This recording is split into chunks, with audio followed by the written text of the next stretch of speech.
Hello dear students, welcome to Askar education. Students, हम previous जो हमारा टॉपिक था वो था वैद्युत द्विध्रुव। उसको हमने समझ लिया था यहाँ पर। इसके बाद हम आपके लिए लेकर आए हैं वैद्युत द्विध्रुव आघूर्ण कि वैद्युत द्विध्रुव आघूर्ण क्या होता है।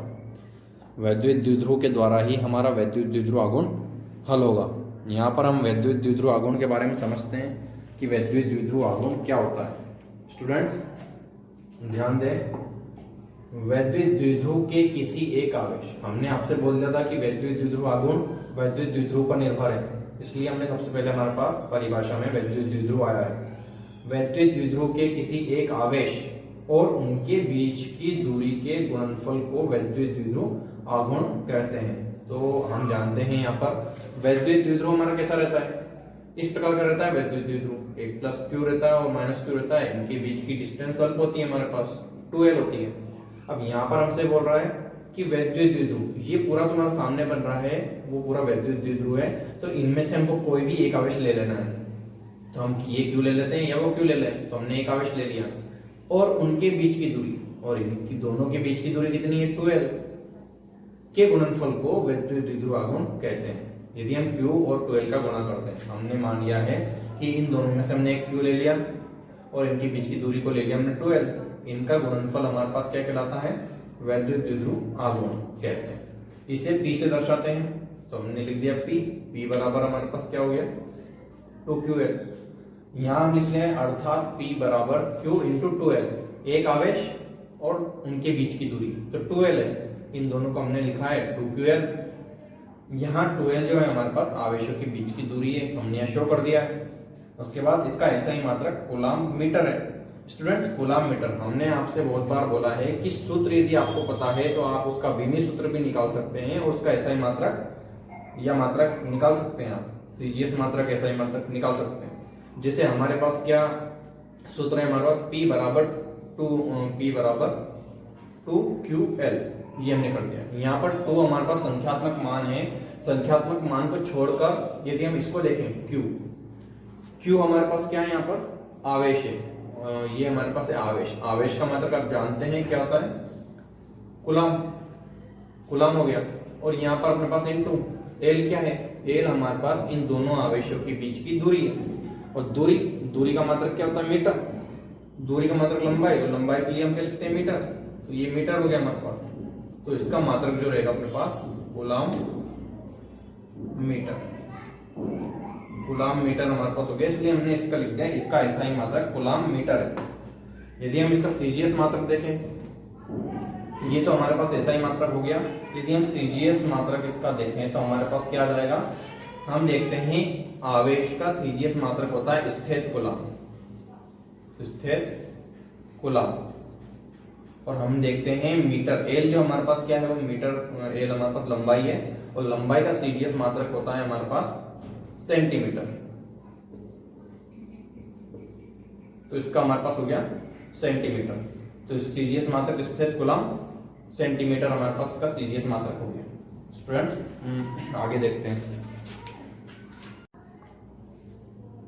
स्टूडेंट्स यहाँ पर हमने इसका एसआई मात्रक सीजीएस मात्रक हमने देख लिया है। इसके बाद वैद्युत द्विध्रुव आघूर्ण का हमें बीमी सूत्र निकालना है कि इसका सूत्र किस प्रकार से निकलता है। हमने आपसे बोल दिया है कि जो एसआई मात्रक बीमी सूत्र यदि आपको निकालना है तो आपको वैद्युत द्विध्रुव आघूर्ण का सूत्र याद होना चाहिए। तो हमारे पास इसका फॉर्मूला क्या है, P बराबर 2QL। यहाँ पर हम देखते हैं P बराबर 2QL हो गया, तो हमको इसका बीमी सूत्र निकालना है।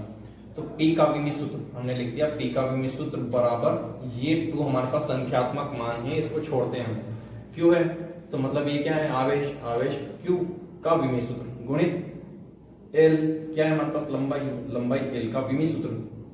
अब हम जानते हैं कि जो आवेश बराबर क्या होता है, धारा गुणित समय होता है। I का मतलब करंट होता है, इसको करंट को I से शो करते हैं, गुणित समय, इसका सूत्र होता है हमारे पास Q बराबर IT। ये धारा Q का सूत्र हमारे पास होता है, तो इसका बीमी सूत्र हमारे पास ये रहा। गुणित लंबाई के लिए हमने केवल L लिख दिया, L का बीमी सूत्र। I धारा का मतलब क्या होता है, एम्पियर, हमने I की जगह A लिख दिया। टी, टाइम के लिए हम विमीय सूत्र में क्या लिखते हैं इसके लिए, T, capital T into L के लिए विमीय सूत्र क्या होता है, एल। यहाँ पर हमने कुछ नहीं किया, हमारा जो विमीय सूत्र हमने 11वीं में पढ़ा था कि हमारा जो विमीय सूत्र होता है वो एम एल टी इस रूप में कन्वर्ट होता है, एम की पावर ए, एल की पावर बी और टी की पावर सी। यहाँ पर हमारे पास सबसे पहले हम इस क्रम में इसको जमाएंगे विमीय सूत्र को।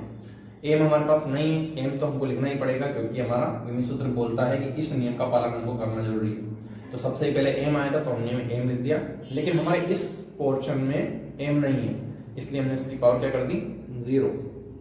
उसके बाद एल, तो एल हमारे पास है तो एल हमने रख दिया। उसके बाद टी है, टी हमारे पास है, टी रख दिया। इसके बाद इस यहाँ पर कुछ नहीं है लेकिन हमारे यहाँ पर है इसलिए इसको लास्ट में हम रखते हैं ए। इस प्रकार हमारे पास जो पी का विमीय सूत्र बना है, हमारे पास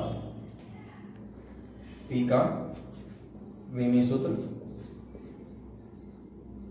ये पी का विमीय सूत्र बना है हमारे पास M0L TA। इसके बाद हम आगे देखते हैं स्टूडेंट्स, यहाँ पर हम देखते हैं जो वैद्युत द्विध्रुव है हमारे पास, वैद्युत द्विध्रुव के कारण विद्युत क्षेत्र। अब वैद्युत द्विध्रुव का विद्युत क्षेत्र में क्या प्रभाव पड़ता है, यहाँ पर हम इसको देखते हैं कि वैद्युत द्विध्रुव के कारण विद्युत क्षेत्र की तीव्रता, वैद्युत द्विध्रुव के कारण हो रही है कि विद्युत क्षेत्र की तीव्रता कितनी होती है। पहले हमने विभिन्न प्रकार से अलग अलग चीजें पढ़ी है, यहाँ पर वैद्युत द्विध्रुव के कारण विद्युत क्षेत्र की तीव्रता हमारे पास आई है।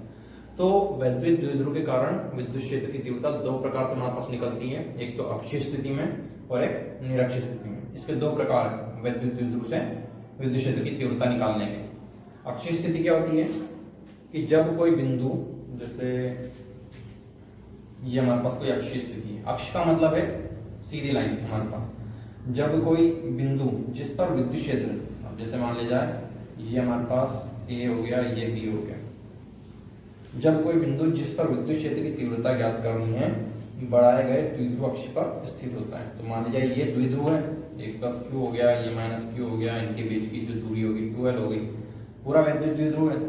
अब जो हमारा अक्षीय स्थिति में हमें विद्युत क्षेत्र की तीव्रता निकालनी है तो इसी लाइन पर या तो यहाँ पर या इससे आगे थोड़ा बढ़ा के हम एक बिंदु यहाँ पर लेते हैं, क्योंकि अक्षीय स्थिति में निकाल रहे हैं। हम यह बिंदु ले लेते हैं हम P। अब हमको क्या करना है, ये जो द्विध्रुव दिख रहा है हमें, ये जो द्विध्रुव दिख रहा है, इस द्विध्रुव के कारण इस बिंदु पर विद्युत क्षेत्र की तीव्रता कितनी है, इस प्रकार से हमको निकालनी है। ये अक्षीय स्थिति हमारे पास कहलाती है। हम इसको एक एग्जैक्टली डेफिनेशन के रूप में देखते हैं कि जब कोई बिंदु मान लीजिए बिंदु जिस पर विद्युत क्षेत्र की तीव्रता ज्ञात करनी है, बढ़ाए गए, ये यहाँ से बढ़ाया हमने, बढ़ाए गए द्विध्रुव अक्ष, ये द्विध्रुव है इतना बड़ा हमारे पास, ये बढ़ाए गए द्विध्रुव अक्ष पर स्थित होता है। तो यहाँ पर अपने पास स्थित है, इसलिए इसको अपन बोलते हैं अक्षीय स्थिति में। ये वाली कंडीशन हुई। निरक्षीय स्थिति में हमारे पास क्या होता है स्टूडेंट्स, जब कोई बिंदु जिस पर विद्युत क्षेत्र की तीव्रता ज्ञात करनी होती है, जैसे मान लीजिए ये हमारे पास क्या है, द्विध्रुव है, प्लस क्यू हो गया, माइनस क्यू हो गया, इनके बीच की दूरी 2L हो गई।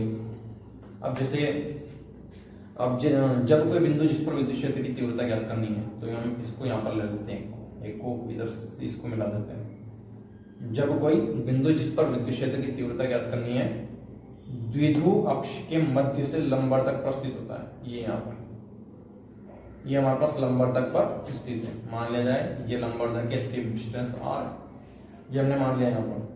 तो ये निरक्षीय स्थिति क्या आ जाती है कि निरक्षीय मतलब अक्ष नहीं होना चाहिए। निरक्षीय स्थिति में अपने पास जो होती है वो कंडीशन द्विध्रुव के मध्य बिंदु से लंबवत, मतलब लंबा जा रहा है, और यहाँ पर हमको विद्युत क्षेत्र की तीव्रता ज्ञात करनी है। तो इसलिए हम बोलते हैं कि जब कोई बिंदु, मान लीजिए एक बिंदु है P, इस पर विद्युत क्षेत्र की तीव्रता ज्ञात करनी है, द्विध्रुव अक्ष, ये द्विध्रुव अक्ष है, इसके मध्य बिंदु के लंबवर्धक, ये लंबवर्धक पर स्थित होता है, यही हमारे पास निरक्षीय स्थिति में होता है। स्टूडेंट्स, यहाँ पर हमने निरक्षीय स्थिति, अक्षीय स्थिति को जान लिया है।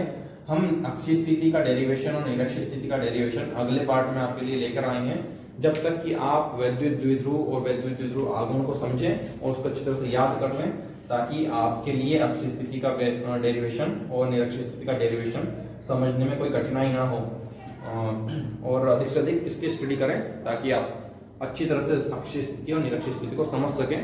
स्टूडेंट्स, ज़्यादा से ज़्यादा अपनी स्टडी को जारी रखें। Thanks for watching and like and subscribe.